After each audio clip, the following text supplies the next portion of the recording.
Jóvenes, muy buenas noches, gusto en saludarlos. Mi nombre es Aidán Ortiz Orellana, yo soy su profesor de Derecho Laboral 1 y pues es un honor para nosotros compartir con ustedes estas cátedras. La cátedra nos va a servir para que juntos aprendamos, para que juntos desarrollemos el curso. Primero quiero disculparme, quiero decirles de que les pedimos que abandonaran un momento la clase porque resulta que hay un problema en el sistema, ¿va? Yo creo que no es problema de la facultad, sino de los servidores de la universidad, y únicamente están permitiendo 100 alumnos. El asunto es que cuando quise ingresar yo me había quedado fuera. Por eso fue que les pedimos que salieran un momento, y así es que mil disculpas por eso. Luego, pues, no sé si me escuchan, jóvenes. Buenas noches, licenciado. Buenas noches, Gracias. Y perdón, porque alguien se quedó fuera por tal de que ingresara el profesor, pero ni modo, ¿verdad? No hay, mientras yo creo que van a tener que arreglar eso lo más rápido, porque también no podemos estar así. Dos cosas que quiero hablarles. Primero, felicitarlos en el quinto semestre. Ustedes pues, ya son ganadores, ya son triunfadores.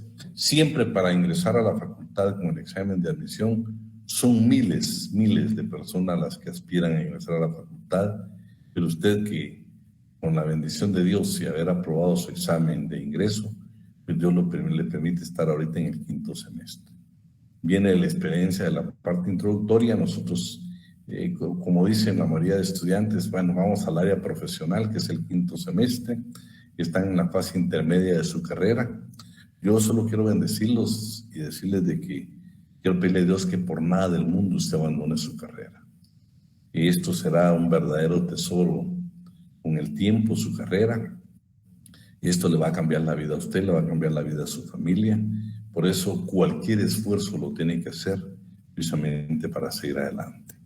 Que a veces, pero ni siquiera la escasez, ni siquiera el problema de un curso que usted viene diciendo, ese curso me dio problemas, no lo he podido sacar, ahí tengo que regresar, ni siquiera ese momento debe de desmotivarlo para continuar su carrera. Yo de todo corazón quiero que este grupo que Dios me permite en esta sección A, dentro de 4 años, poder yo estrecharle la mano, darles un abrazo, sabiendo de que ustedes han concluido su carrera, que ustedes ya han obtenido los títulos de abogado y notario, ya les han dado el grado académico de licenciados en Ciencias Jurídicas y Sociales.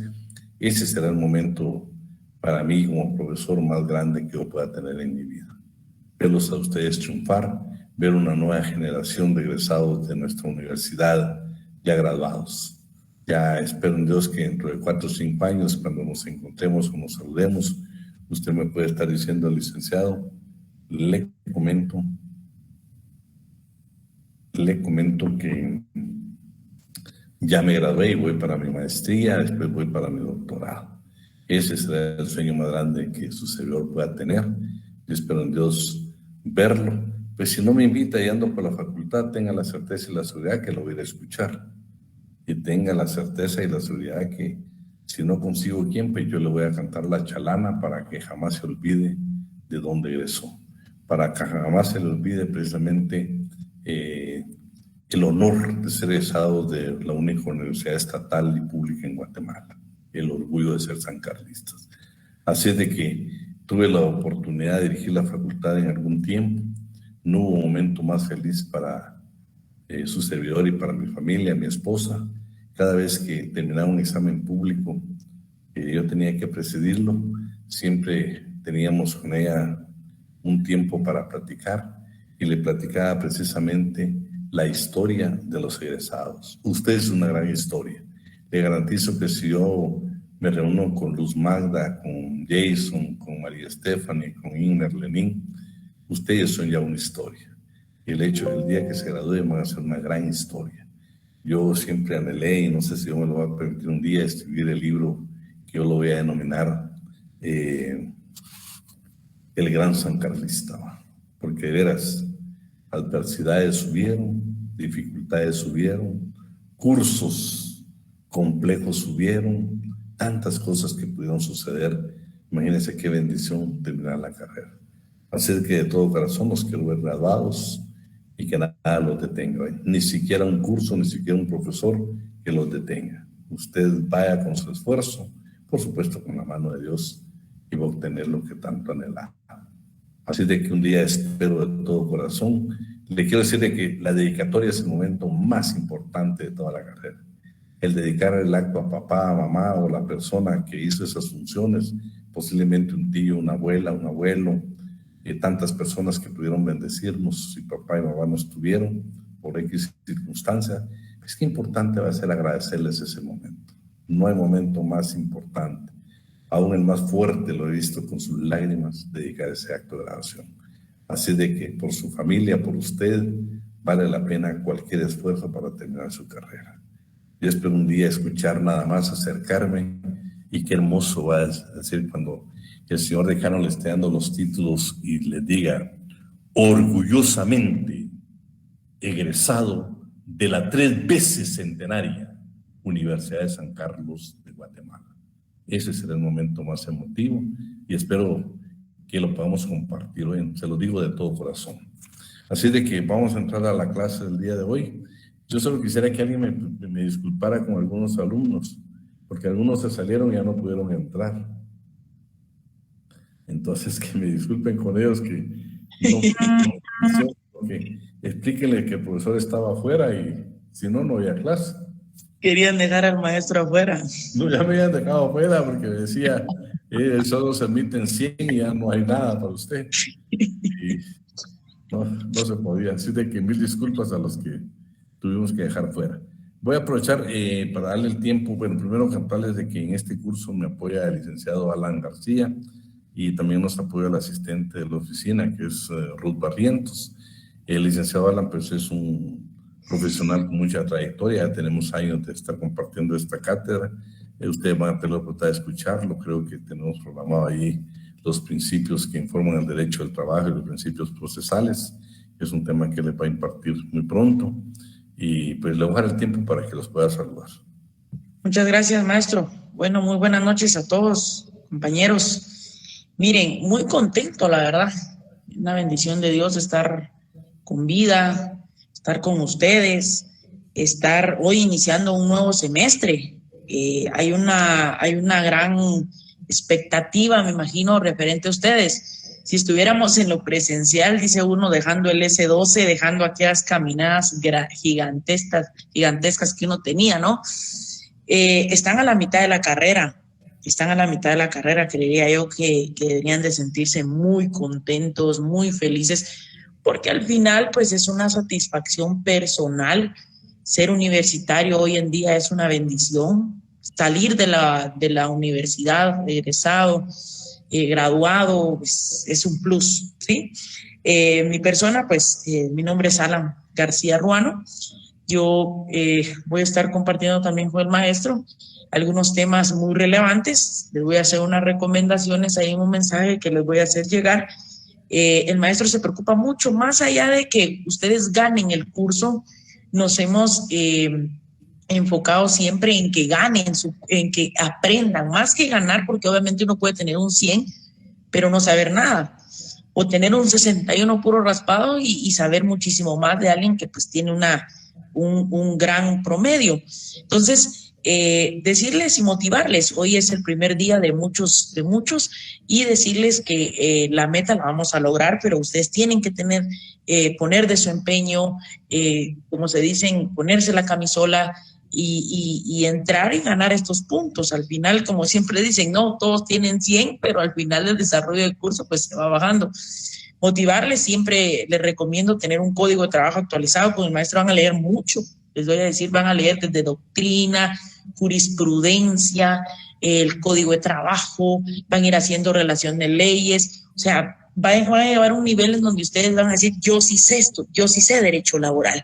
Entonces, motivarlos, exhortarlos para que ustedes puedan continuar en esta ruta. Si están acá a la mitad de la carrera, solo es decirles, continúen y están a 5 semestres que iniciaron y a 5 semestres de terminar. Entonces, les deseo todo lo mejor. Vamos a estar compartiendo en alguna de las cátedras. Que Dios les bendiga y están con uno de los mejores docentes en Derecho Laboral, una ex autoridad en nuestra facultad, decano de la facultad. Tal vez ustedes pues ya no tuvieron la oportunidad de verlo, pero todas las cosas que hoy miramos en nuestra facultad, pues es gracias a este señor maestro Avidán Ortiz por apoyarnos ahí en rejuvenecer nuestra facultad, ¿verdad? Muchísimas gracias, así que motivarlos y que Dios los bendiga y que todo les salga bien en este semestre. Un abrazo. Gracias, licenciado Alan. Entonces vamos a dar inicio a la clase y ya nos disculpamos con los alumnos. Entonces vamos a comenzar con este pensamiento. No existe un atajo hacia el éxito. Para alcanzarlo necesitas de trabajo duro y de mucho valor. Porque el deseo de alcanzar tus sueños siempre deberá ser mayor al miedo que puedas tener al fracaso. Vamos hacia adelante. Entonces, el día de hoy vamos a ver la parte de la historia del derecho al trabajo. Quiero que ustedes me ayuden. No va a parecer sumamente aburrido. Esta parte es una parte aburrida. Le puedo estar pidiendo que ustedes participen. Voy a pedir a 2 alumnos que me puedan apoyar con la asistencia. Nosotros pues, siempre tomamos en cuenta lo que les indicaba al principio, la asistencia. La evaluamos, la tomamos en cuenta en las notas, en los parciales. Y por eso es que también la participación de ustedes es valiosa, la tomamos en cuenta, pero van a necesitar 2 alumnos que nos ayuden para llevar el control de la asistencia y la participación. Así es que quisiera 2 voluntarios que pudieran ayudarnos. No sé si tengo por ahí 2 voluntarios. Buenas noches, licenciado. ¿Quién? Decime. Mi nombre es Cindy López. Yo con todo gusto, pues yo he apoyado en los otros cursos en nuestras secciones pasadas. Con todo gusto, pues yo me pongo a sus órdenes si necesita alguna ayuda. Va, entonces, ¿sabes qué, Cindy? Te quedas al final del curso. Jimena, okay. Alejandra. Buenas noches, licenciado. Yo también la podría ayudar con respecto a la Entonces, asistencia. nos quedamos con Cindy o nos quedamos con Jimena. Tal vez al final, o no sé si pueden anotar. Miren, quiero que tengan 2 teléfonos y nos platiquemos el día lunes, a Cindy y a Jimena. El de mi asistente, que se llama Ruth Barrientos, es el 50 00 3296. Y el otro es el de su servidor, el de su profesor es el mío, es el 58 65 25 15. Listo, anotado. Va, ahí estamos. Gracias, Lic. Gracias a ustedes. ¿Me ibas a hablar? Buenas noches, Lic. Solo para comentarle que estoy a la orden también para cualquier apoyo. Estamos ahí, entonces nos apoyas ahí en otra cosita que vamos a tener más adelante. Entonces, en este tema quiero que me apoyen para que no parezca tedioso, que es hablar de la historia. Entonces, vamos a tratar de ser breves en este tema, ¿bien? Para poder, vamos a tener un ejercicio al final de un asunto que quiero que conozcamos muy bien. Entonces, vamos a ver la historia del derecho del trabajo. Para eso la vamos a comenzar a ver desde el nacimiento. En nacimiento, pues ahí tenemos un documento de un autor mexicano que es Néstor de Buen y nos va a servir. Ideas generales, por favor. Cuando hablamos de la historia del derecho del trabajo, no necesariamente lo tenemos que llevar al trabajo. El trabajo en sí ha existido desde que el hombre existió. La división del trabajo también ha existido. Esta idea general lo que quiere decir es, señores, no siempre existió el derecho al trabajo. El trabajo sí siempre ha existido. El derecho al trabajo nace a partir de la Revolución Industrial, el término del sistema feudal o la Edad Media y el aparecimiento de la fábrica y también el nacimiento del capitalismo en el mundo. Ahí es donde nace precisamente el derecho del trabajo. Y no crean que nace porque,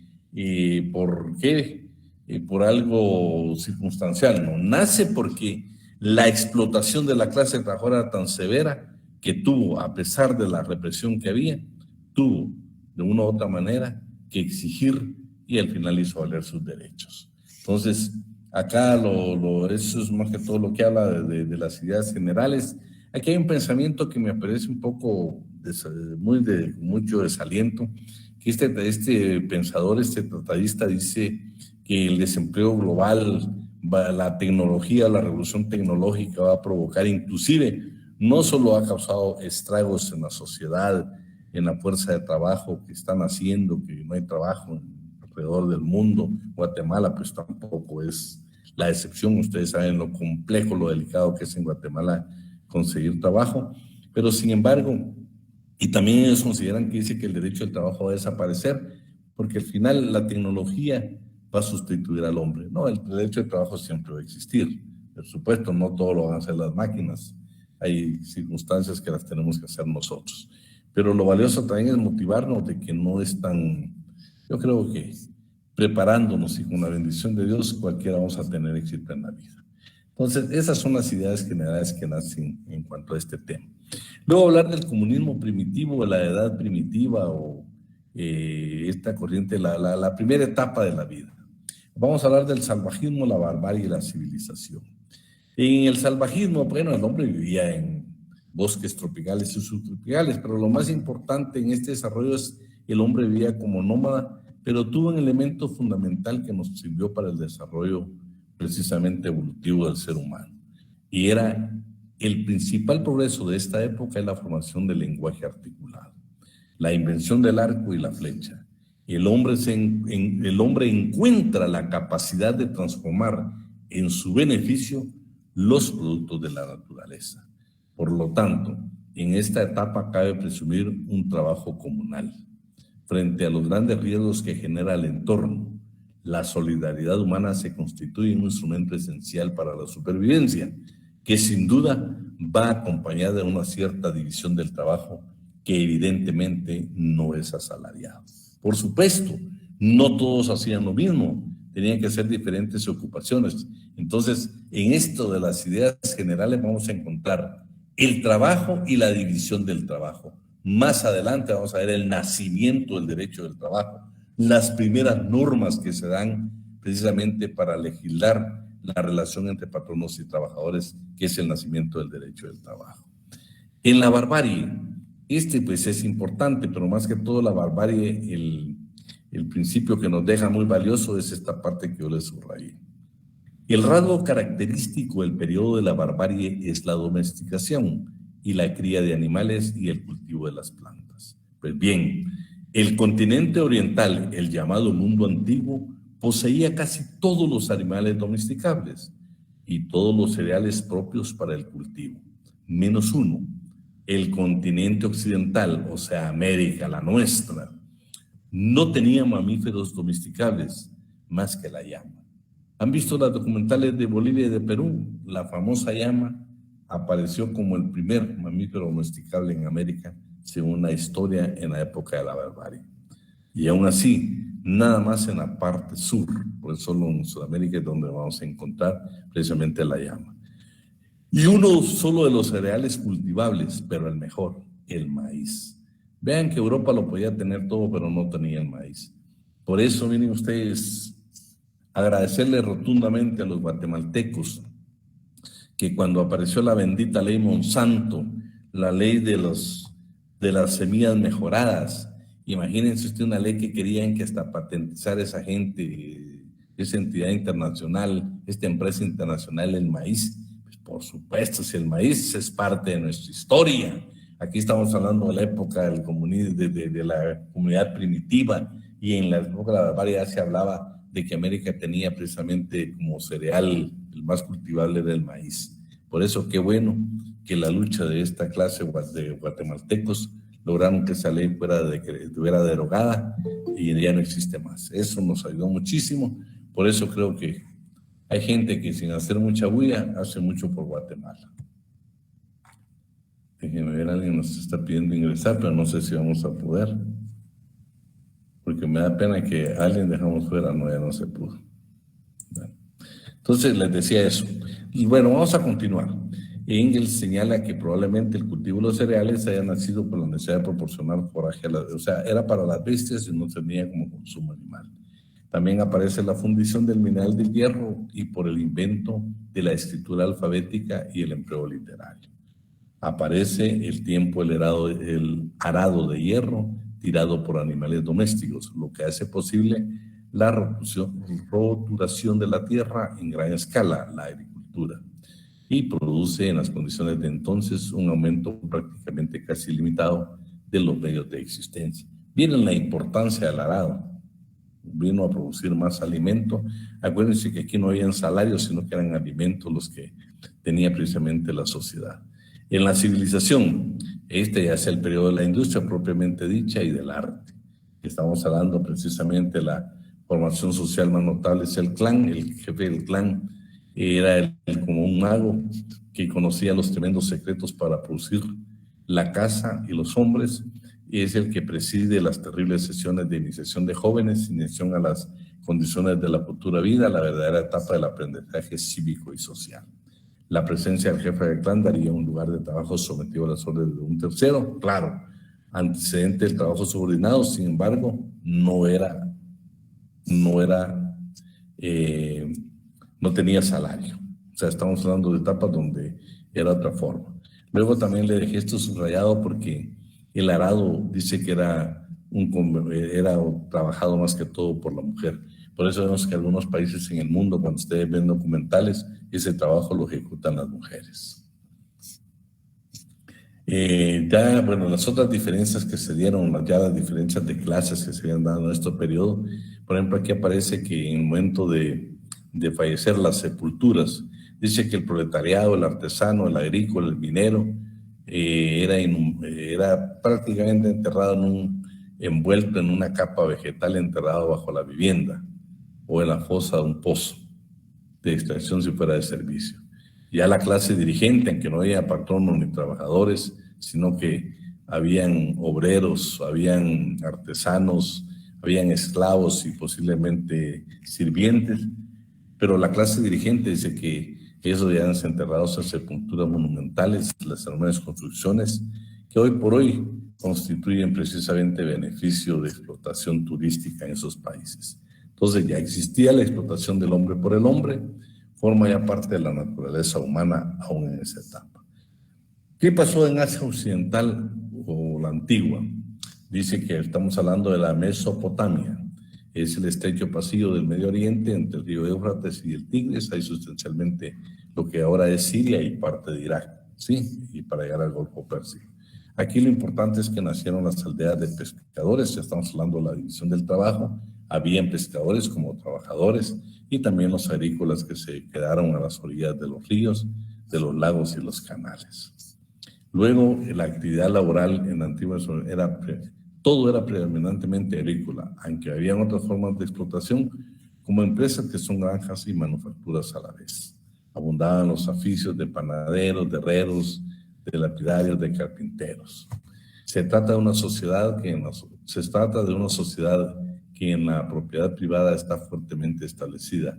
Las tierras eran explotadas de diferente manera, bien por colonos mediante una renta anual o bien mediante prestatarios militares o civiles, o a veces sin títulos regulares. En Mesopotamia aparece la institución del servicio feudal que implica la concesión de bienes inmobiliarios hecha a título hereditario por el poder público como un individuo a cambio de una obligación de servicios personales. También la Biblia en Primera de Reyes, capítulo 5, versículo del 13 al 18, encontramos una disposición del rey Salomón, donde tomaba israelitas que iban a trabajar precisamente a la parte del Líbano, iban de 10,000 en 10,000, descansaban un tiempo y regresaban a trabajar. Por eso yo creo que toda la historia toda la historia que tiene el Oriente es importante, pues cuando ustedes ven lo monumental de Egipto y algunas situaciones que se dan en Siria y todos esos países, pues la parte son de la historia de que tenían ese desarrollo. Por supuesto, créanse que ahí no había salario, sino que todo era pagado con especie. El famoso Guillermo Cabanela dice que el código de Hammurabi o Hammurabi ya reglamentaba el trabajo de aprendizaje, el salario mínimo. También encontramos otros escritores que dicen que hablaba de las 8 horas en la jornada de trabajo. En Egipto, vean, en Egipto, por supuesto, la vida era campesina, ¿no? Ustedes, fue una vida llena de miseria. Y es más, vea cómo lo describen aquí al campesino: miserable, reducido a la merced de su señor y lo que es peor, de sus agentes, demasiado pobre para poder instruirse, demasiado pobre para inscribir su nombre siquiera sobre una modesta estela. Pertenece a esa humanidad que vive sin dejar rastro y que su muerte es más bien echada que sepultada en la arena del desierto. Su casa, una choza de cabañas al borde de sus campos, una cabaña de barro un barro seco en un poblado. Su mobiliario, algunas jarras de tierra cocidas, cestas de mimbre, una manta para dormir, humildes cosas que duraban todavía menos que su poseedor. También habían talleres artesanales en las grandes ciudades que realmente eran pueblos rurales. Ya se fabricaba tejidos, armas, barcas, orfebrería. Ya había preparación también de cerveza. Ya preparaba en ese tiempo la cerveza. En los salarios se pagaba con especie. Eso es lo más determinante de este esclavo. Y tal vez Egipto dice que predominó el trabajo esclavo al lado de los oficios libres. En Grecia, por supuesto, este periodo que está dividido en tres, el primero de lo más revelante es la famosa Guerra de Troya. Y siempre se refiere el primer periodo a la economía agrícola. El segundo es una época de la dispersión de lo griego, la sustitución del grupo familiar por la ciudad, la aparición de la moneda y los grandes esfuerzos de los trabajadores en todas sus actividades. En esta etapa se regresa a la actividad individual del trabajo, básicamente en actividades artesanales, sin faltar las actividades comerciales propias de un pueblo navegante. Los trabajos y los días que encontraron los campesinos encontraron la gran dificultad en cuanto al invierno y al verano. Aparece un decreto, una ley en Atenas del rey Solón. Vean, ustedes la van a leer todos los subrayados, pero eso lo hace el Estado. Fíjense que se daban préstamos, que la garantía era la persona misma. Y eso lo prohibió precisamente en Atenas Solón. Ahora vamos a ver quién nos ayuda a leer para no estar hablando solo yo por ahí. Bueno, aquí en esta etapa de esplendor económico dice que aparecían esclavos en las guerras y prácticamente conocían de todos los oficios, entonces se fueron incrementando los zapateros, los trabajadores, los cortadores de madera resinosa, los curtidores, los fabricantes de sandalias, en fin, en la guerra tenían un montón de esclavos de guerra y los utilizaban precisamente para sus servicios. Posteriormente, en el auge de Grecia, ya los utilizaron y los incorporaron al ejército. Aparece la parte filosófica también, las profesiones liberales. Aparece el punto de vista de la agricultura, sería lo más importante. Era la época de Sócrates, Platón y Aristóteles. Y la última etapa de este sistema precisamente es donde aparecen las corporaciones, pero también va apareciendo la parte final de este periodo y el nacimiento del capitalismo, o sea, la revolución industrial. Vamos a ver quién nos está ayudando ahí para leer. Ahí estamos. Léeme esta parte donde dice ciertamente. Ciertamente el arismo periodo del nacimiento desarrolló esplendor político y económico de Grecia. No se vio acompañado de un modelo social. No parece ser que los legisladores, Solón incluido, se hayan preocupado en participar de una regulación de trabajo favorable a los trabajadores, aunque sí de la actividad económica misma. Pero a cambio de ello, Grecia creó la civilización. A Grecia se debe el enorme desarrollo del arte arquitectónico y escultórico, y de la belleza en todas sus manifestaciones. Pero de manera particular, el concepto mismo de la ética, aunque uno de sus máximos exponentes, Aristóteles, haya considerado ética la esclavitud. Imagínate tanto que hablamos de Aristóteles y consideró la esclavitud como ética. Eso es importante. Pero este párrafo me interesaba, ¿saben por qué? Vieron todo el desarrollo que tuvo, pero legislaron a favor de la producción, pero no a favor de la clase trabajadora. O sea, no existió legislación aparte de la trabajadora, sino que estamos hablando siempre de la división del trabajo. En Roma, en Roma lo más importante, tal vez aquí para resumírselos, es que aquí aparecen los famosos colegios romanos o los colegios de artesanos, que ya habían de carpinteros, habían de obreros de bronce, de cobre, habían tocadores de flauta, de trompeta, ya eran trabajadores que se organizaron y pertenecieron a estos colegios. Van a ver que hay públicos y privados. Hay dos clases, está también la clase social más importante de Roma, que también estaba reunida en los colegios romanos, dependiendo, por eso podía ser público o privado, pero lo que nos interesa a nosotros es la clase trabajadora. Entonces sabían de carpinteros, de de obreros de bronce y todo lo que hablamos. La ley Julia fue una ley que apareció posteriormente y dijo ya mucha participación se le está dando a los colegios romanos y abolió totalmente los colegios romanos. Esta fue una etapa bien difícil, pero sin embargo, aquí está cómo está la estructura de los colegios. Ahí la leen ustedes detenidamente, lo que está aquí subrayado. La Edad Media. La Edad Media, por supuesto, la edad temprana, o sea, la primera etapa, el comercio exterior tan rico como antes se descanta en las famosas áreas que permiten controlar el Mediterráneo. María de los Ángeles, léeme esto donde dice la parte temprana de la Edad Media. La temprana Edad Media corresponde a un periodo de economía cerrada. Europa se vuelve hacia adentro. Europa se vuelve hacia adentro, con disminución de la importancia de las ciudades y un decaimiento de la vida urbana en beneficio de un increcimiento de la actividad campesina. El comercio exterior, tan rico antes, se esconde ante la amenaza árabe, que les permite controlar el Mediterráneo. En lugar de existir, como en Roma, una economía urbana y provincial, lo que sobreviene es una economía rural y doméstica. O sea, fíjate que lo que trata de decir ahí es de que nos fuimos ya al campo, porque estamos hablando de los feudos. Entonces desaparece el poder central del imperio, desaparece y se va a los feudos. O sea, se crean precisamente en esa etapa los feudos. Dejamos un poco la actividad de la ciudad y nos vamos precisamente a lo rural, al campo, a los feudos, a la explotación. Veamos ahora qué pasa en la Edad Media. Léete nada más donde dice, es importante destacar. Es importante destacar que en la Alta Edad Media se produce un renacimiento de la cultura con el nacimiento de las universidades, el auge de las compilaciones y en el orden arquitectónico con la construcción de las grandes catedrales góticas, que obligan a la concentración permanente de grandes masas de trabajadores. Los glosadores y los glossadores hacen de Bolonia la cuna de la reinterpretación del derecho romano, con un resultado que no necesariamente coincide con el sentido original de las reglas. Ahora veamos qué pasa en la Edad Baja.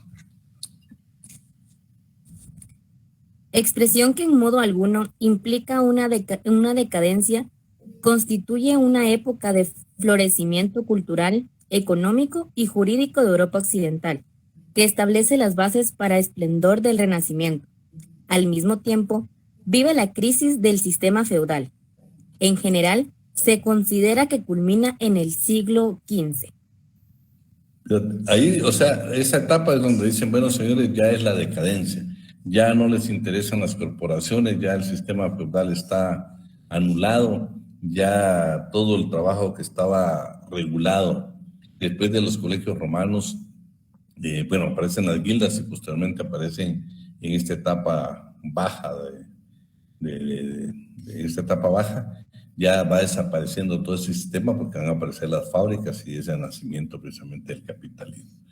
Las famosas guildas germánicas, dice que estas sustituyeron a los colegios romanos, o sea, eran precisamente, se caracterizaban, este penal dice, entre las características de las guildas se encuentran la de ser asociaciones de asistencia mutua formada por comerciantes y trabajadores, a veces con matices religiosos, y hasta después del siglo X dice que aparecen los mercaderes y los artesanos. Primero fueron los colegios romanos o los colegios de artesanos que se formaron en Roma, y la primera organización como de la clase trabajadora. Luego vienen estas guildas germánicas, que aquí también en una reunión entre comerciantes y trabajadores. Y ya en el sistema feudal aparecen las corporaciones de artesanos, que eran aquellas que estaban divididas entre, eran los maestros, los oficiales y compañeros y el aprendiz. Lo importante aquí es de que cuando el aprendiz aprendía el negocio, pasaba a ser el arte, pasaba el oficio, pasaba a ser compañero oficial. Lo que nunca llegaba a ser eran los problemas, porque nunca lo dejaban ser a maestro. ¿Por qué? Porque normalmente los maestros se daban ese título a sus propios, lo heredaban a sus hijos o a su familia. Y el aprendiz es capaz de transformar en compañero una vez que adquiere el maestrazgo y asume la condición de obrero especializado. Lo que estoy hablando, nunca lo dejaron realmente ser maestro. Y luego aparecen los estatutos corporativos. Yo creo que eso pues, lo va a leer usted en su casa tranquilamente. Solo léeme la última parte donde es el famoso pacto de servidumbre. En el pacto de servidumbre, el campesino se comprometía a trabajar las tierras del señor gratuitamente, recibiendo a cambio protección del castillo. La leyenda o la tradición mencionaba también otras prestaciones del servidor, particularmente el odioso reconocimiento del derecho de pernada, que seguramente decayó según pasaban los tiempos o quizá contribuyó también a la emancipación de los campesinos que huían a las ciudades para evadir ser siervos.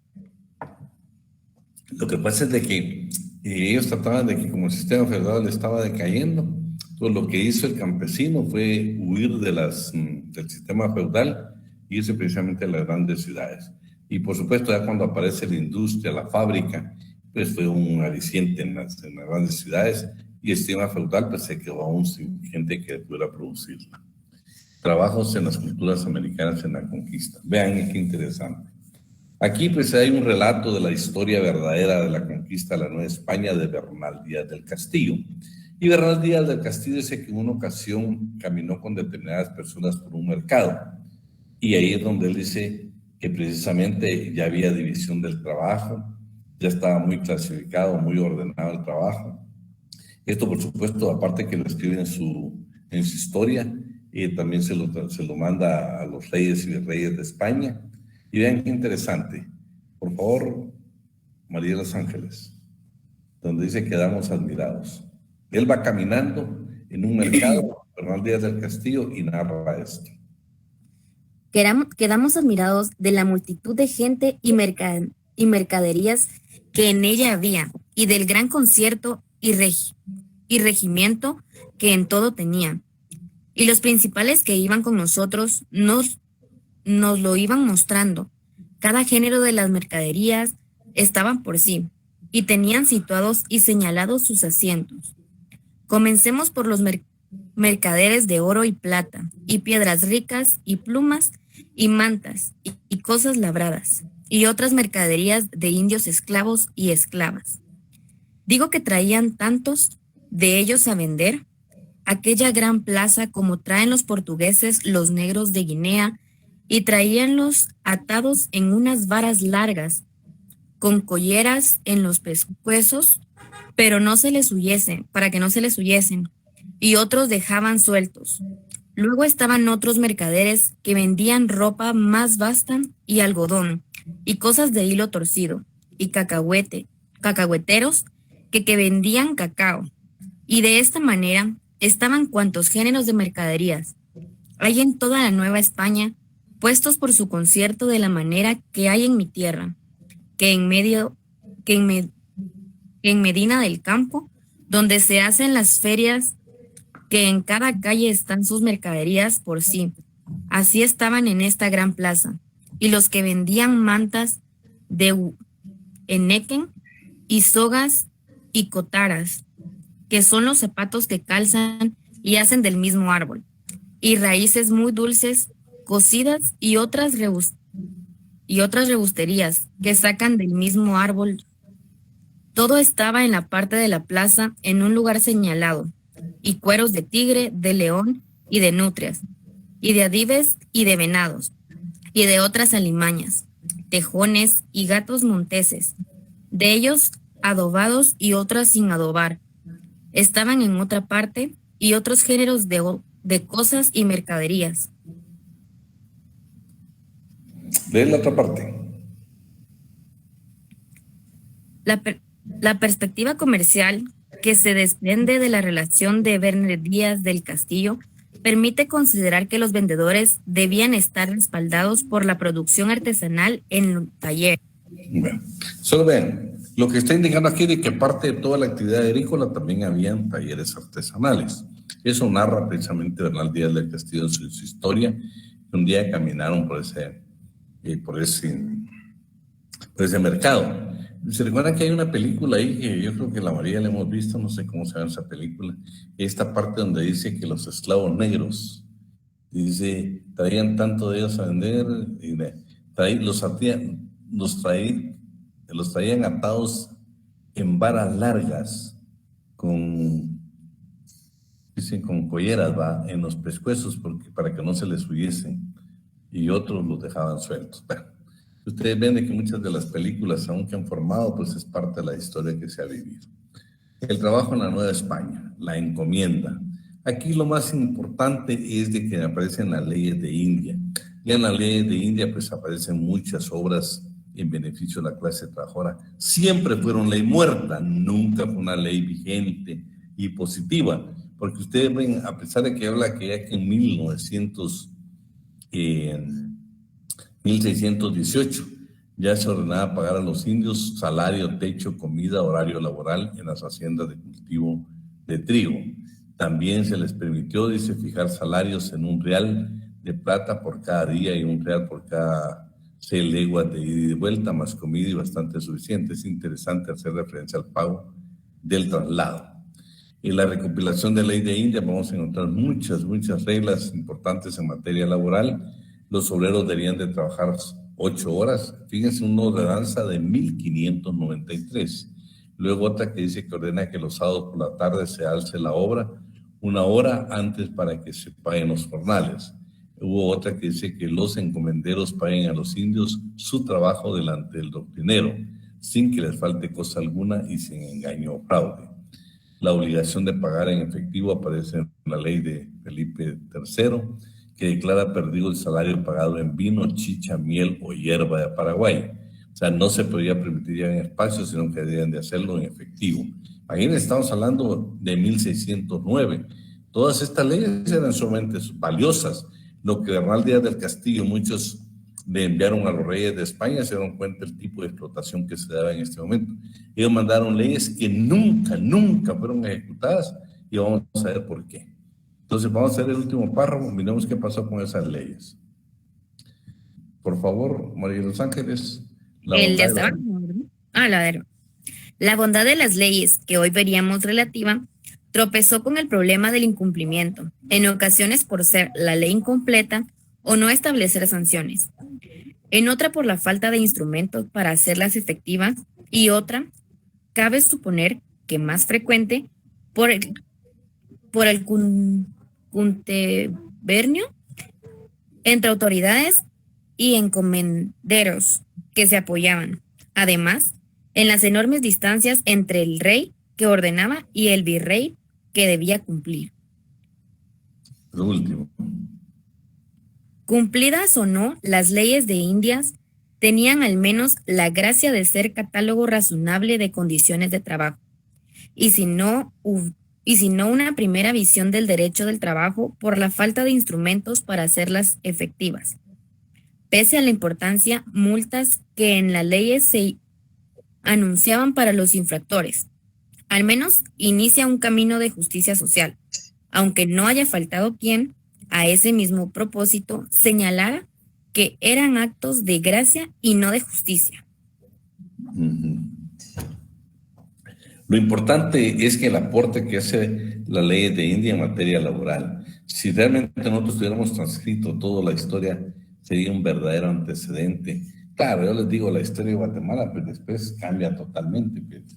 Acuérdense que Guatemala tiene su propia historia con los países de América Latina, pero vean qué importante lo que se dio en ese periodo. Fin del sistema gremial. Aquí en concreto lo que desaparecen es precisamente el sistema gremial. 2 leyes, la ley de Chapelier y el edicto de Turgot, tenían una prohibición expresa para que desaparecieran las corporaciones de oficios, las corporaciones de artesanos. El sistema feudal, señores, ha terminado. Ha nacido una nueva corriente que es el sistema capitalista, ha aparecido la revolución industrial y con eso precisamente termina y por lo tanto hay 2 leyes específicas que prohibieron totalmente cualquier tipo de corporación, de artesanos o de oficios, como uno le quiera llamar. El edicto de Turgot y la ley de Chapelier. Ese fue el fin del sistema gremial. Ya no querían más la tierra, sino que ahora precisamente vinieron las fábricas y vinieron las grandes ciudades. Lo importante de todo esto es de que estos dos edictos posteriormente también fueron los encargados de reprimir a la clase trabajadora. Por decirles, para terminar con la etapa esta, después de que termina el sistema feudal y aparece el sistema capitalista, aparece la revolución industrial, esta etapa fue sumamente valiosa. ¿Saben por qué? Lo que pasa es que hay unos que el campesino se fue a las ciudades y se quedó ahí. Entonces, cuando llegaron a la fábrica, los contrataron. Pero, por supuesto, era una tecnología nueva, necesitaban mano de obra. Entonces, comenzaron a tener 16 horas en jornadas de trabajo. Trabajaban mujeres, niños, adultos, cualquier persona. Lo que necesitaban era producir, el nacimiento precisamente del capitalismo. Y ellos sabían de que era necesaria la explotación del trabajador para producir más. Ya era una nueva etapa en la historia. Pero todo eso también se dieron cuenta que el trabajador necesitaba como organizarse. Entonces, el edicto de Turgot y la ley de Chapelier y el código francés, el código penal francés, dictaminó o tenía una norma que podía llegarse hasta la pena de muerte para aquellos que se oponían al progreso, y especialmente porque hubo un sector de trabajadores, para que no concluyera la etapa del sistema feudal, que se dedicaron a quemar todo lo que iba a ser necesario para las fábricas y lo podían llevar. Entonces, estos dos edictos y el Código Penal del francés hizo estragos precisamente, aún llevando a la pena de muerte a quienes limitaban ese derecho, y le limitaron a los trabajadores el derecho de la asociación, el derecho de coaligarse. No querían ningún tipo de asociación para que el trabajador no exigiera sus derechos. Claro, todo esto provoca precisamente también el despertar de la clase trabajadora. Aparecen las grandes asociaciones internacionales, aparece la Primera Asociación Internacional del Trabajo, aparecen movimientos más que todo en Inglaterra y en Francia, pero más en Inglaterra. En Inglaterra al final logran derogar las dos leyes, la ley, el edicto de Turgot y la ley de Chapelier, para no reprimir más a la clase trabajadora. Acuérdense que el primer sindicato que aparece en el mundo aparece en Inglaterra, precisamente en cuestiones de hilo. Ahí aparece el primer sindicato en el mundo. O sea, Inglaterra tuvo mucho auge precisamente a la clase trabajadora. De hecho, cuando ustedes lean toda la historia del derecho del trabajo, se van a encontrar que es un antecedente histórico del Partido Laborista que existe actualmente en Inglaterra.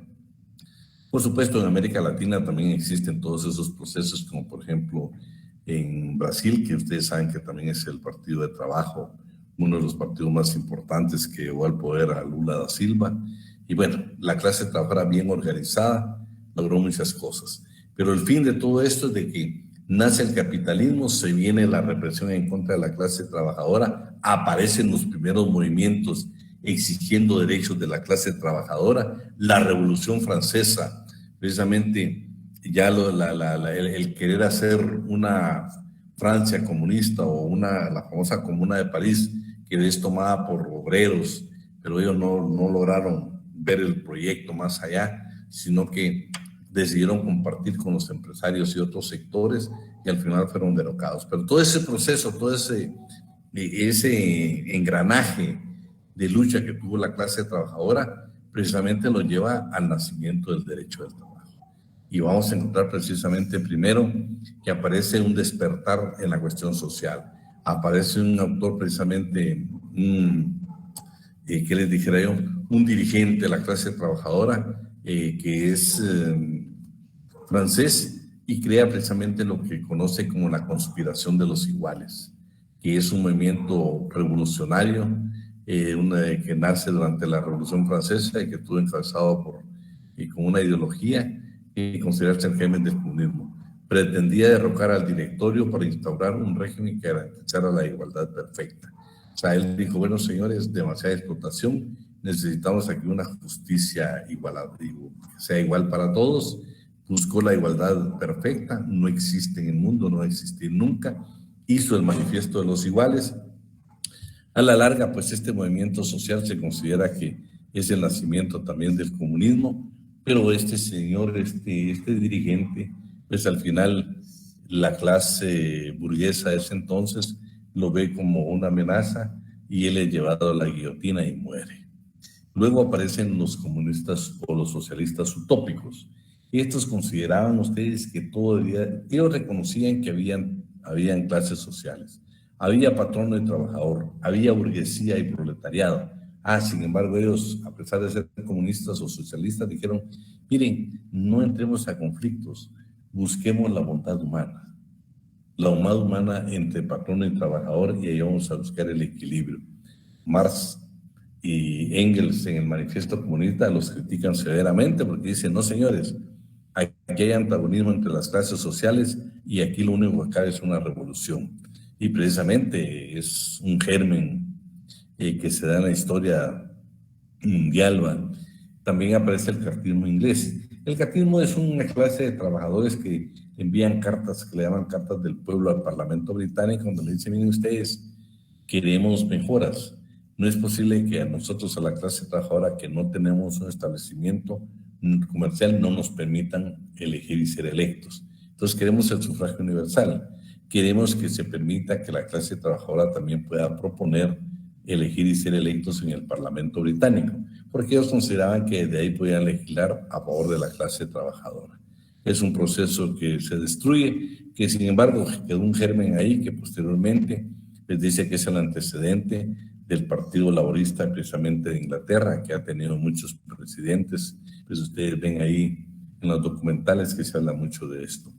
Y luego precisamente Carlos Marx pues ya participa activamente en los congresos internacionales, y en estos congresos internacionales pues ya se llega a formar la Asociación Internacional del Trabajo en 1864, que era un organismo internacional. Y vean lo importante, este organismo, este congreso, dice que llegó a varias conclusiones.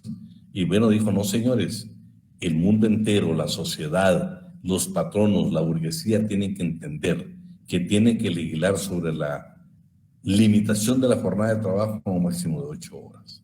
El trabajo de los niños, el trabajo nocturno, el trabajo de las mujeres, el trabajo, las condiciones de los trabajos, la supresión de las oficinas de colocación. Todo esto lo propuso estos congresos de la Asociación de Trabajadores. Entonces, claro, se dan las primeras normas internacionales, ¿no? Ustedes aparecen en Alemania ya la Ley de Protección al Obrero en 1891. Aparece la Ley de Trabajo a Domicilio, la del Seguro Social. En Brasil aparecen los bancos de los obreros. En Chile aparece precisamente en el Código Civil regulado el contrato de trabajo. Aparecen también sobre el descanso dominical y las habitaciones para los obreros. Aparece también en la tercera edad la promulgación del Código de Trabajo. En Colombia aparece el descanso en los días de fiestas religiosas sin remuneración. Aparece la Junta de Higiene. En un segundo periodo ya crea los tribunales de conciliación y arbitraje, y el derecho colectivo, también del seguro de vida. Y por último periodo pues ya habla del descanso remunerado del 1 de mayo y otros descansos, así como el contrato de trabajo, otorgar prestaciones laborales como las vacaciones y el auxilio por enfermedad y la cesantía por despido injusto. También Cuba tuvo participación, la República Dominicana, España, Francia, y también está Italia con cada una de sus etapas. También yo quiero dejarle nada más esta parte, este comentario, por favor, esto sí quiero que me lo estudie, porque dentro de todo lo que hemos visto, el primer antecedente histórico se tiene el contrato de trabajo, dice que estaba regulado en la mayoría de legislaciones en el Código Civil, y el Código Civil estaba precisamente en lo que yo les narro aquí. Estos 3 locatios hablan, uno que estaba en el Código Civil, pero uno trataba de la realización de una obra determinada. El segundo consiste en la prestación de servicios, y el último relacionado a un contrato de arrendamiento. Pero no los arrendamientos que conocemos, estamos hablando de la fuerza de trabajo. Entonces, todos estos eran contratos contenidos en el Código Civil, pero que eran de materia laboral. México tal vez es de lo más avanzado que podemos tener. Aparte de un montón de leyes adicionales, tal vez lo más importante es la Constitución de 1917, que ya tiene un apartado precisamente de derecho social.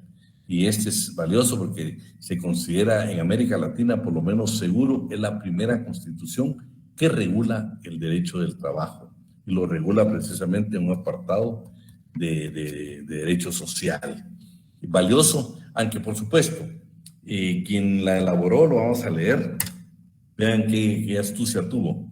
En México no habían trabajadores sino solo campesinos, o por lo menos la legislación solo tenía regulado la actividad campesina, pero no los obreros. Entonces, aunque la Constitución lo tuviera, pues ellos sabían que nunca iba a ser derecho positivo y vigente.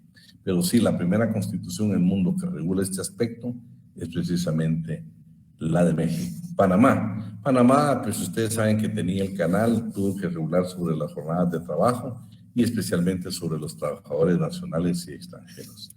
En Uruguay tuvo mucho avance hasta la fecha, tiene mucho avance. Cuando usted quiera leer algo sobre el trabajo doméstico, el trabajo de casa particular, por favor, Uruguay es muy avanzado en este tema. Pero ya tenía la ley de la silla. La ley de la silla consistía en que los establecimientos comerciales tenían la obligación de proporcionar sillas para que el personal se sentara, porque uno lo ve un poco inhumano. Esa parte donde ustedes han ido a los centros comerciales y que el trabajo pase 8 o 10 horas de pie, es sumamente complicado para la salud.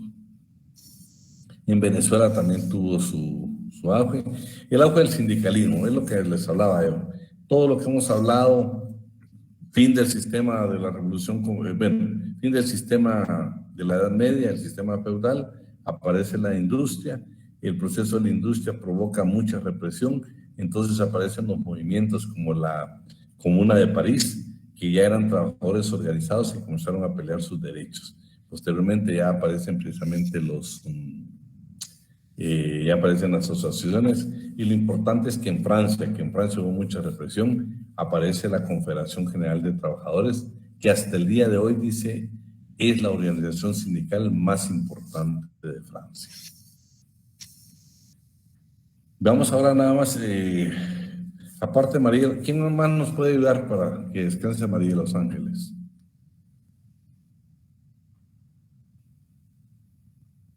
¿Le ayudo, Lee? Bueno, ¿quién? Cindy. Sí. Veamos esto que sucedió también en Francia. Ok, donde dice los caballeros. Uh-huh. Los Caballeros de San Crispín, gremio de los obreros del calzado fundado en 1869. Llegó a contar con 50,000 afiliados, aunque las modernizaciones tecnológicas acabaron 10 años después con su funcionamiento. Otra organización gremial, originalmente agrupación secreta de sastres, la Orden de los Caballeros del Trabajo, fundada en Filadelfia en 1869, llegó a convertirse en una gran organización industrial, con presencia de zapateros, antiguos afiliados a los Caballeros de San Crispín, mineros y ferrocarrileros, que en el año 1880 abandonan la clandestinidad, con un mejor momento en la huelga del ferrocarril del sudeste, línea Gould, en 1865, lo que provocó que un año después contara con 700,000 afiliados distribuidos en más de 5,000 asambleas locales, más o menos el 10% de la fuerza industrial del país. Desaparece por desintegración en 1900. Bueno, entonces ahí estamos. El constitucionalismo social mexicano lo vamos a dejar porque solo quiero que leamos esta parte aquí. Por favor, Cindy. Claro. No puede olvidarse que Carranza, un burgués evidente antiobrerista natural, había puesto en vigor el 1 de agosto de 1916 un decreto que establecía la pena de muerte en contra de los huelguistas. Con la misma pluma chata con la que firmó ese decreto, habría firmado el Plan de Guadalupe y, con igual frescura, la promulgación de la Constitución, que elevaba el derecho de huelga a la suprema condición normativa, pero pagaba un precio barato. En el país no había prácticamente trabajadores, solo campesinos. El artículo 123, nacido en la discusión encendida los días 26, 27 y 28 de diciembre de 1916, a partir de una propuesta jacobina de reforma al proyecto de artículo 5 que regulaba la libertad de trabajo, se convirtió en un verdadero capítulo social ya en enero, Su contenido variopinto resultaba excepcional. Duración máxima de la jornada de 8 horas, la diurna, y 7 la nocturna. Prohibición de labores insalubres y peligrosas para las mujeres y los menores de 16 años. Jornada máxima de 6 horas para los menores de 12 y 16 años. Descanso semanal, protección de la mujer embarazada, salario mínimo, igualdad de salario e igualdad de trabajo. Normas protectoras del salario. Pago de tiempo extraordinario con limitaciones a su duración diaria y semanal. Derecho de los trabajadores a habitaciones cómodas e higiénicas. Responsabilidad empresarial por accidentes de trabajo. Medidas de seguridad e higiene. Libertad sindical. Derecho de huelga y derecho al paro. Solución de los conflictos de trabajo a través de juntas de conciliación y arbitraje de integración tripartita. Estabilidad en el empleo. Condiciones mínimas para los trabajadores mexicanos en el extranjero. Nulidad de las renuncias de los trabajadores, establecimiento de cajas de seguros populares y formación de sociedades cooperativas para la construcción de casas baratas e higiénicas para los trabajadores. Imagínate, sin embargo, al principio le diste, pero paga un precio barato. En el país no habían prácticamente trabajadores, solo campesinos. Por eso, pues, él era anti-obrerista, o sea, en contra de la clase trabajadora. Tratado de Versalles, la Constitución de Weimar y la Constitución de la República Española. Léete esa parte, por favor. Con gusto, Lic. La consolidación del derecho del trabajo se producirá a partir del fin de la Primera Guerra Mundial. Las razones no necesariamente coinciden con un espíritu social dominante. Por el contrario, podría afirmarse que es el producto de una acción defensiva, temerosa frente al nacimiento, en Rusia en 1917, como consecuencia de la revolución bolchevique del primer estado socialista en el mundo.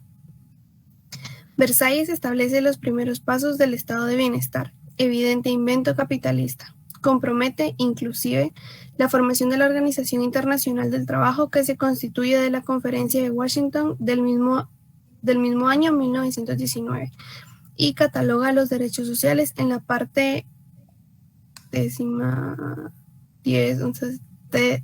del tratado, cuya semejanza en el mensaje mexicano de 1917 es notable. En el mismo año de 1919, notablemente prolífico para la cuestión social, se aprueba la Constitución de la República de Weimar, sustituida generosa y precaria del Imperio Alemán, que en su capítulo 5 denominado Vida Económica, consagra también derechos sociales como la libertad de coalición. Artículo 159. La seguridad social, artículo 161. La necesaria implantación internacional de una reglamentación que garantice a la clase obrera de todo el mundo un mínimo de derechos sociales. Reflejo indiscutido de Versalles, artículo 162. El deber de trabajar, el derecho al trabajo y el seguro de desempleo, artículo 163, y la que puede ser concebida como la institución fundamental del constitucionalismo alemán, la congestión prevista en el artículo 165. O sea, lo de Weimar estamos hablando de Alemania, pero si te das cuenta, es en 1919. Ya la Constitución de 1917 México ya la tenía, por eso dicen que fue la primera Constitución que legisló al respecto. Veamos entonces hoy, eso de la crisis, eso es lo que ya hemos hablado hoy, que precisamente toda la crisis, el fascismo, o sea, lo que se hizo en contra de la clase trabajadora, fue precisamente lo que creó una crisis y dio precisamente la necesidad de todas las reformas que se dieron o la normación del derecho del trabajo. En Guatemala, este libro lo vamos a leer, pero solo yo les saqué aquí lo más elemental. En el Código Civil de 1877 estaba normado el contrato de locación de servicios, que en Guatemala es el antecedente histórico del contrato de trabajo, lo que significa lo que hemos venido hablando, que también en Guatemala en la materia laboral, a través de este contrato de locación de servicios, se regulaba en el Código Civil. Luego, en 1893, se suscriben formalmente los mandamientos y declara la libertad de trabajo. Ya la primera ley de trabajadores es lo que yo les decía. En 1894 regula el trabajo más o menos forzado a los campesinos en las fincas de oligarcas cafetaleros, creando una judicatura privativa a los jueces de agricultura. Eso tal vez es lo más importante. y la Ley Protectora de los Obreros de 1906, que es el valioso antecedente para el régimen de seguridad social. Ahora vamos a ver las denominaciones del derecho del trabajo. Al derecho del trabajo también se le ha llamado legislación industrial, derecho obrero, derecho social, derecho laboral y derecho del trabajo. Veamos por qué se le denominó legislación industrial. Cindy. Con gusto, licenciado. A lo largo del tratamiento histórico de la materia han surgido distintas denominaciones que intentaron explicar el contenido histórico del derecho laboral. Han sido diversas las denominaciones propuestas, pero ninguna de ellas ha quedado a salvo de imperfecciones, aunque unas más que otras. A continuación se señalan las siguientes. Legislación industrial. Este fue el primer nombre que se le atribuyó a la materia. En su principal atributo, su origen se explica por la época en la que surgió, ya que en ella empezó a nacer el poder de las industrias y el consecuente malestar obrero.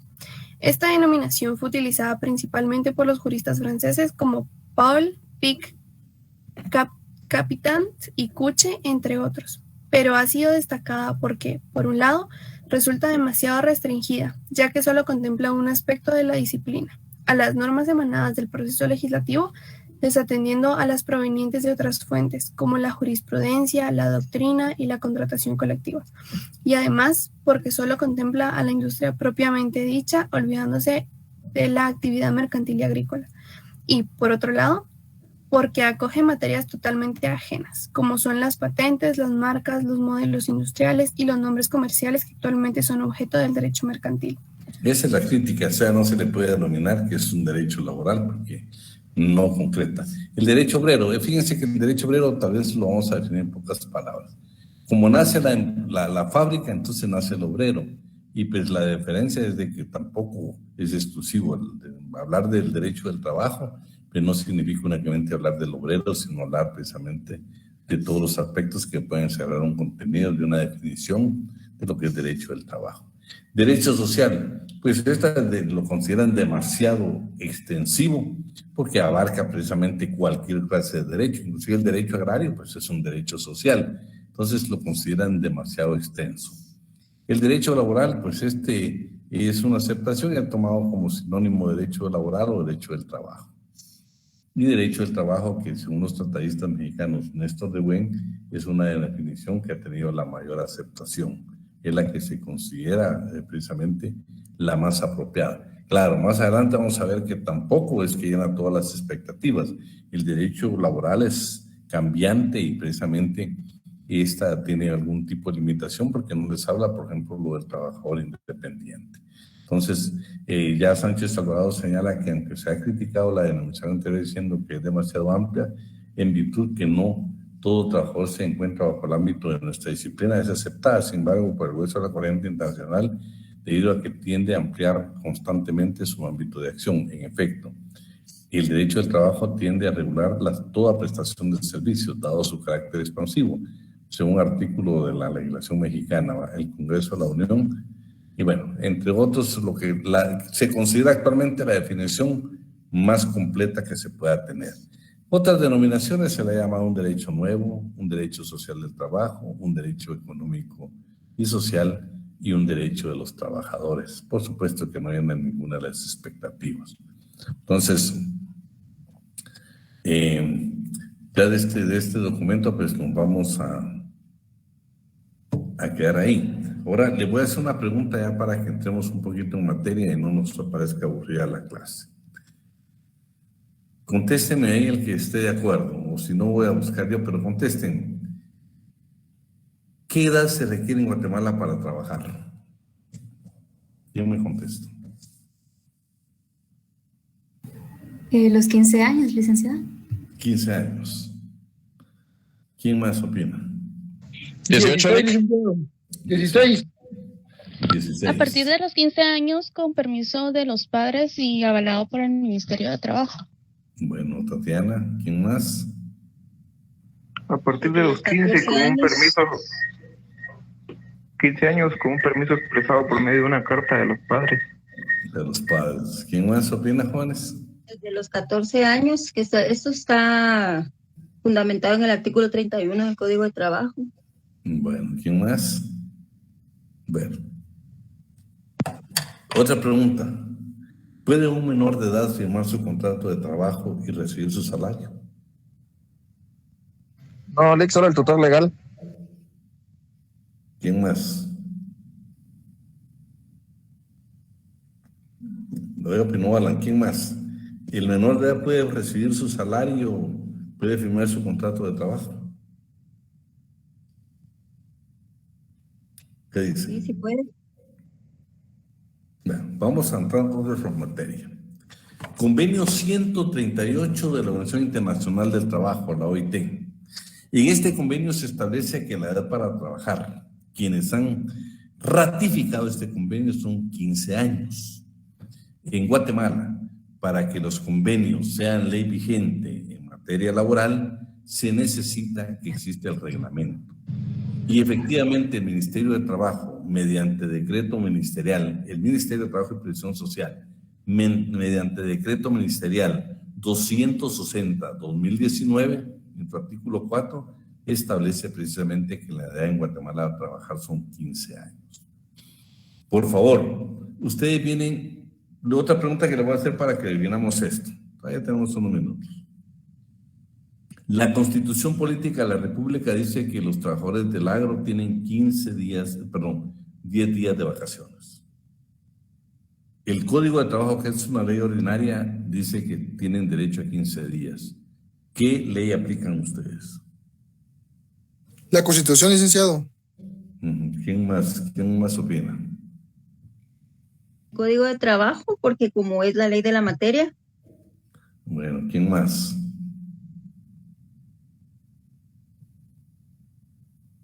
Bueno, jóvenes, en materia laboral nos olvidamos de la pirámide de Kelsen. Aquí es el indubio pro operario, todo lo que favorezca al trabajador. Y esta norma es el Código de Trabajo el que más favorece al trabajador. Desaparece la pirámide de Kelsen en materia laboral. Aquí es la ley que más favorece al trabajador y en este caso la favorece el Código de Trabajo. ¿Sí? ¿Por qué quiero llegar a esto? Porque efectivamente cuando ustedes leen el artículo 31, el artículo 32, el artículo 148, 149, 150, 151 del Código de Trabajo, les habla de menores de 14 años y menores de 14 años en adelante. Esto ya ha sido totalmente superado por el convenio 138 de la OIT y su reglamento contenido en el decreto ministerial 260-2019 del Ministerio de Trabajo y Previsión Social. La edad en Guatemala para trabajar son 15 años. Son 15 años. Lo delicado que se vuelve. Bueno, la pregunta que no me contestaron es, ¿puede un menor de edad firmar su contrato de trabajo y recibir su salario? El concepto general que nosotros tenemos es que no. Bueno, sí se puede, ¿eh? Sí se puede. De hecho, si alguno de ustedes trabajó, por ejemplo, en empresas como McDonald's, siendo menores de edad de vacacionista, firmaban un contrato de trabajo siendo menores de edad. Les aperturaban una cuenta siendo menores de edad. No se quiere ni permiso de los padres.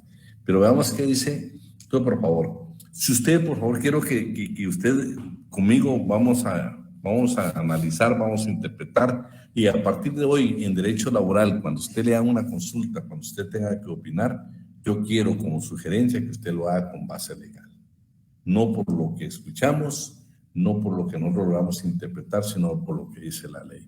Primero partamos indubio pro operario, todo lo que favorezca al trabajador. Desaparece la pirámide de Kelsen. 2, en el caso de los menores, el convenio 138 ratificado por Guatemala, y Guatemala lo aplica con su convenio, hablan claramente de 15 años. El Código de Trabajo, la Constitución y otras leyes hablan de 15 años, pero ha sido de 14 años, pero ha sido totalmente superado. Entonces, aplicamos como beneficio 138 y el acuerdo ministerial o el decreto ministerial 260-2019. No sé si lo tienen como acuerdo o como decreto. Que el decreto no debería ser ministerial, pero creo que así lo tiene el ministerio. Bueno, lo importante que ahora les quiero decir es de que a partir de hoy, con base legal, es más, quiero que ustedes, si tienen tiempo, ingresen a la página del Ministerio de Trabajo y van a observar. Pueden ver que hay una cartilla laboral y ahí mismo exige, no se requiere permiso. Cuando usted vaya siendo menor de edad o sugiera a un menor de edad de 15 años a ir a tramitar su permiso, y el Ministerio de Trabajo, lo único que le van a proporcionar es la cartilla o un documento donde están todos los derechos que tiene y, por supuesto, las limitaciones en trabajo que tienen los menores de edad. Artículos 148 y 149 del Código de Trabajo.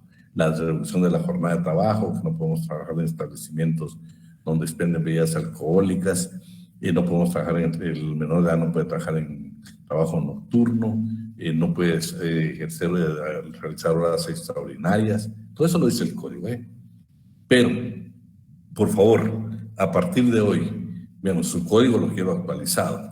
Y cada vez que usted encuentre 14 años, me subraya ahí, pone 15 años, y si quiere, entre paréntesis o como sea, agregue convenio 138 y el decreto ministerial 260-2019 del Ministerio de Trabajo y Previsión Social.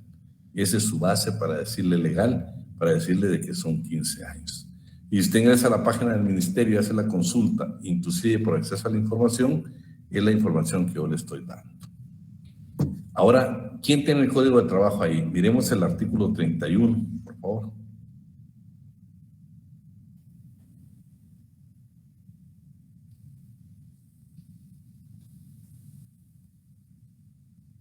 ¿Quién tiene por ahí el Código de Trabajo? Artículo 31. Artículo 31. Tiene también capacidad para contratar su trabajo. Espérate, despacito, Luz. Mira. Tiene capacidad para contratar su trabajo. Está hablando de los menores de edad. Vean lo que dice. Capacidad para contratar su trabajo. Seguir la segunda línea. Para recibir y disponer de la retribución convenida. Oíme, su salario la puede recibir y puede disponer de ella. No tienen que ver nada sus padres. En Guatemala, esa es una norma. Continuemos. Y en general, para ejercer los derechos y acciones que se deriven del presente código, de sus reglamentos y de las leyes de previsión social, los menores de edad. Los menores de edad. Ahí más adelante vas a encontrar los 14 años, ya corregí si son 15. Por favor, un menor de 15 años puede firmar su contrato de trabajo, puede recibir su salario, no necesita autorización de sus padres. Pero ¿qué pasa en Guatemala si contratamos a un menor de 15 años? No se van a confundir, el artículo 32 es ley positiva y vigente, pero no se aplica, porque ya fue totalmente superada. Ahí habla que los menores de 14 años, inclusive creo que es el 150 o 151, 150, que habla de que por extrema pobreza de los padres, con autorización de ellos pueden trabajar. Eso ya no existe en Guatemala. Y eso, acuérdense que estamos hablando, por ejemplo, de las formas de explotación de los menores. Eso ya es ley, ya es una norma internacional. Guatemala, precisamente, si ustedes ven, dice erradicar cualquier forma de explotación infantil. Menores de 15 años lo van a considerar una explotación mercantil. El Ministerio de Trabajo jamás le va a autorizar un permiso de trabajo de un menor de 15 años. Inténtelo, haga la solicitud. Yo lo que quiero es que en su entorno familiar, su entorno de amistades, en la comunidad donde usted vive, con las personas que usted se desenvuelve, cuando ahora le hagan una pregunta y le pregunten de un menor de edad, usted va a tener base legal para decir 15 años. Usted puede discutir aún con profesionales de derecho y decir, señor, pero el código dice, sí, pero ya fue superado con el 138 y el 260-2019. ¿Sí? Entonces ya estamos claritos en eso. Siempre me leen el 148 y el 149 porque ahí están algunas limitaciones en cuanto al trabajo de los menores. Ya estamos muy claritos con eso. Pero ¿qué pasa si nosotros abusamos y aparte de que dice que no debe trabajar, debe ser de acuerdo a su edad? Nosotros lo podemos trabajar tiempo extraordinario, lo podemos trabajar en jornada nocturna, lo contratamos siendo menor de 15 años. ¿Alguien tiene el Código Penal? Ahora hay sanción penal, hay comisión de delito contratar a un menor. Veamos qué dice el Código Penal en el 156 bis. ¿Siento que, perdón, Alic? 156 bis. dice, artículo 156 bis, empleo de personas menores de edad en actividades laborales lesivas y su integridad y dignidad. Oíste. Solo el tema. Ese artículo me lo tienen en cuenta en este curso. Vean lo que dice el título. Ahora veamos, por favor, María de los Ángeles. Quien emplea personas menores de edad en actividades laborales lesivas y peligrosas que menoscaben su salud, seguridad, integridad y dignidad será sancionado con prisión de 2 a 4 años y multa de 20,000 a 100,000 quetzales. Bueno, por favor, cuando yo quiero que en materia laboral, por lo menos conmigo, vamos a tratar de tener siempre una base legal, ¿sí? Para evitar problemas, Entonces, claro, alguien me puede decir, mire, ¿qué pasa con los procesos de aprendizaje? Los que están en talleres y todo eso. Entonces nos vamos en el artículo 170. ¿Qué dice el artículo 170?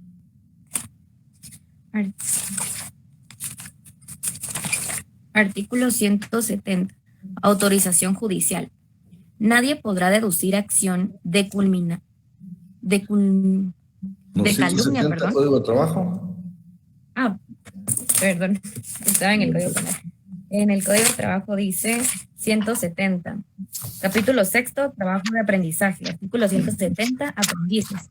Son aprendices los que se comprometen a trabajar para un patrono a cambio de que éste les enseñe en forma práctica un arte, profesión u oficio, sea directamente o por medio de un tercero, y les dé la retribución convenida, la cual puede ser inferior al salario mínimo. No está hablando de edad, lo único que dice es que se puede pagar menos del salario mínimo.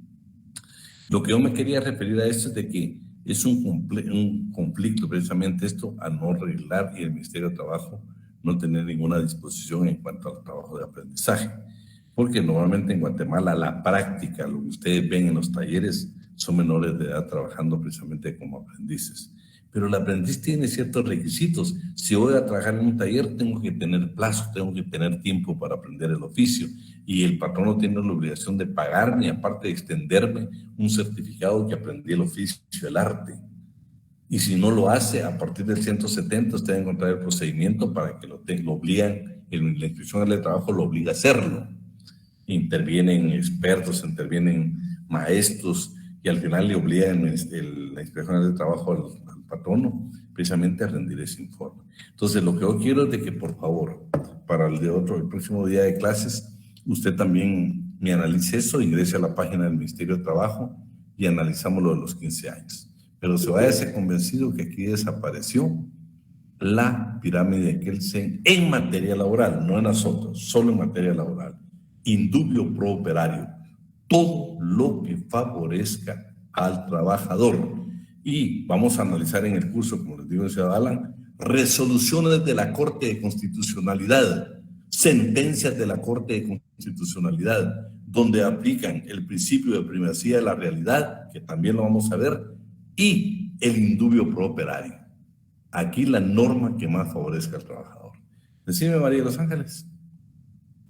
Perdón, una pregunta. Mi duda es referente a, por ejemplo, en lugares en el interior del país, también ¿aplican realmente este tipo de, por ejemplo, sobre el aprendizaje, sobre los aprendices, o normalmente lo pasan por alto y se basan ellos en su costumbre? María de los Ángeles, la violación del derecho del trabajo en Guatemala es evidente en todas partes, no solo en el interior, sino acá. Yo te digo, yo todavía he sido un poco ahí, pues ojalá que no sea así, va. Pero imagínate quienes, aquí tenemos muchos alumnos nuestros que trabajan en colegios.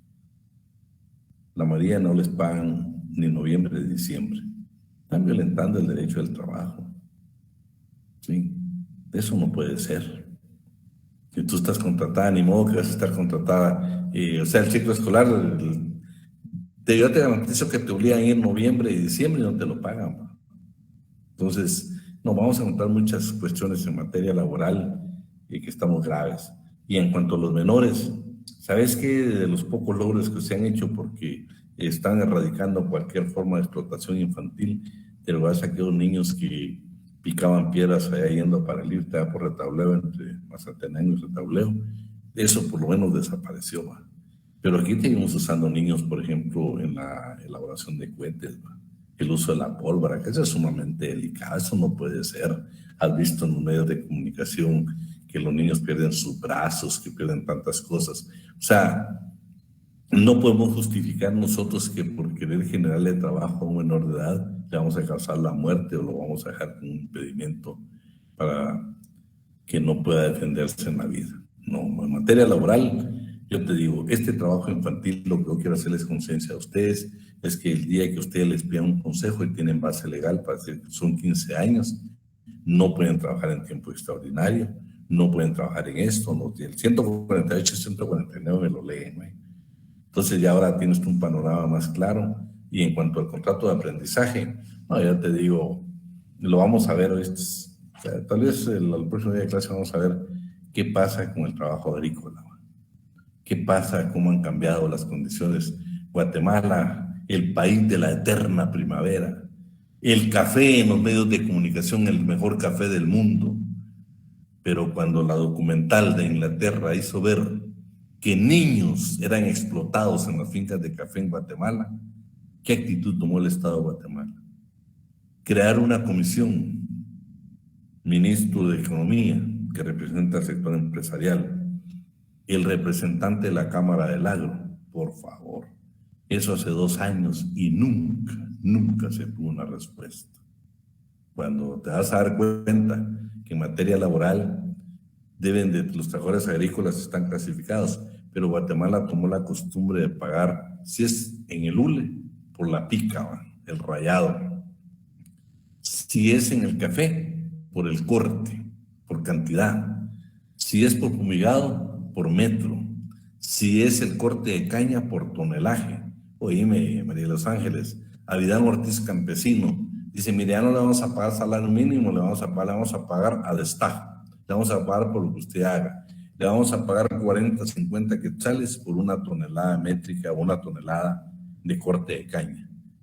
María de los Ángeles, yo no voy a ser insuficiente como ser humano para poderlo hacer. Me llevo a mi esposa, me llevo a mis hijos para que me ayuden. Por favor, el artículo 139, mira qué categoría le da a la esposa y a los hijos en el trabajo agrícola. O sea, vamos a ver. Yo les digo, a mí me entristece muchas cosas que se pueden hacer. Te digo, imagínate, ya vimos los derechos que tenía la oligarquía de café desde 1906 y hasta la fecha siguen teniendo sus privilegios. Escuchás ¿te recuerdas hace poco? Llegué un beneficio, un subsidio para los cafetaleros. Pero ¿por qué no se preocupa el Estado de ver en qué condiciones están nuestros trabajadores? Sumidos en la miseria. Un subsidio para los ganaderos. Pero ¿por qué no se dan cuenta cuánto está ganando un jornalero en las fincas nuestras? ¿Por qué no creamos un subsidio para la clase trabajadora del café? ¿Por qué no creamos un subsidio para la clase trabajadora del ganado? Porque seguimos siendo un país donde domina precisamente los intereses económicos y no el bienestar social. Esa es la verdad. Yo sigo creyendo de que no estoy de acuerdo porque, imagínate, en la pandemia, ¿qué hicieron? Despedir un montón de personas. Pero sí, pero oíme, un montón de fondos para patrón. Usted, patrono, no puede pagar el bono 14, la bonificación para el sector público y privado, el bono 14. Inscríbase aquí y le vamos a conseguir un préstamo para que lo pueda hacer. Por favor, María de los Ángeles. Si en la pandemia el empresario, el patrono, dejó de percibir ganancia, pero decirme qué pasó con la clase trabajadora. Dejamos de percibir nuestro salario, que es nuestro alimento, que es lo que llevamos para el sustento de nuestra familia. No se preocuparon.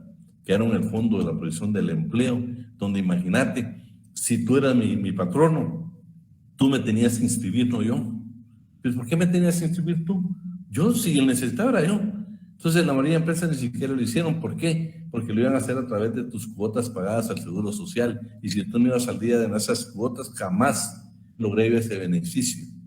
Eso es injusto, porque el beneficio se lo han dado a Avidán Ortiz Trabajador vaya y usted tramite su propio beneficio de ese fondo, de ese dinero que le van a dar, que eran 2,000 y tanto.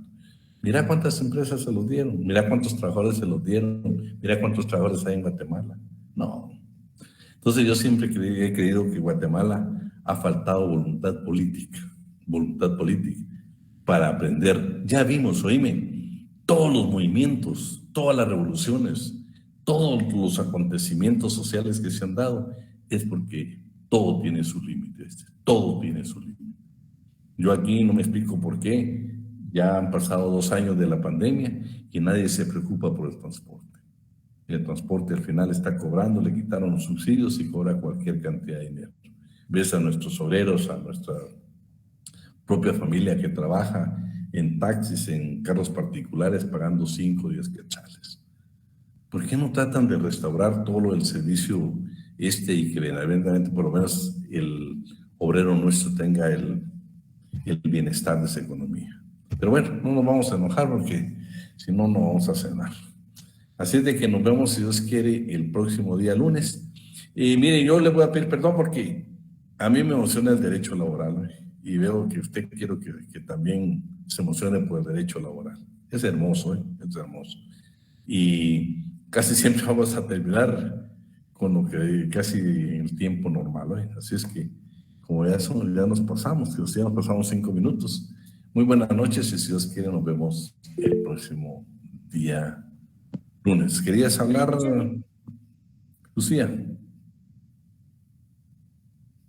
Sí, digo una consulta. ¿El libro que usted estaba leyendo lo va a compartir o nos va a dar el nombre para poderlo compartir? Mira, todo el material lo vamos a subir en Classroom. De hecho, yo estoy grabando para los compañeros que no pudieron entrar porque tenemos la limitación de 100 alumnos. Entonces, todo eso lo voy a trasladar para que ellos puedan tener acceso, ¿viste? Y, por ejemplo, para hablarles un poco de... ya nos quedamos con la asistencia. ¿Quiénes me iban a ayudar? Ah, bien, ya apuntamos, ¿va? Silic. Sí, ya apuntamos, sí, tiene razón. Yo solo quiero decirles de que con el licenciado Alan, si Dios, espero que nos dé tiempo, porque tratamos nosotros de cubrir bien el programa, y siempre hacemos un repaso antes del examen, antes del examen. Y de veras, de todo corazón le digo, me gusta bendecir y me gusta apoyar a aquel alumno que hace cualquier esfuerzo por estar siempre conectado. Así de que, María de los Ángeles. Lick, perdone, solo una observación. Algunos no pudieron ingresar a este Classroom, sin embargo, hubieron otros compañeros que hicieron el favor de